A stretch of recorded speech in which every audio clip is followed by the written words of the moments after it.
So I got this 2011 Infiniti G25. Just picked this thing up.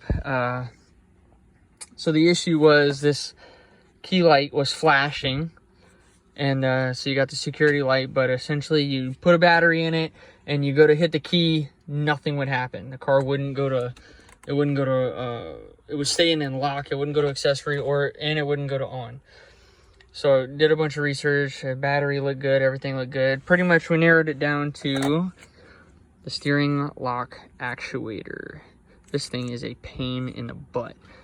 What I did to make this thing happy, I would not recommend this if this is a nice car. This thing was literally on its way to the junkyard.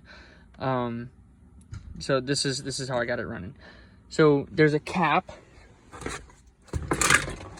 that looks just like this. Up underneath there, it fits on top.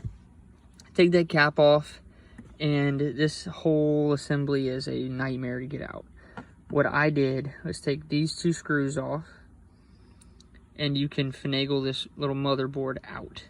Once you finagle that motherboard out, there's only 3 switches in here that need to be made happy for the ignition system to work. There's one right there. There's another black one right there, right where my thumb is. It's really hard to get to. And there's another black one right there. If you make those 3 switches happy, then the car will do what you want it to do. I literally just wrapped tape around mine. You can see it right there. It's dangling. And the car starts right up. Before I had absolutely no power. Nothing would work. Nothing would happen. And all functions work.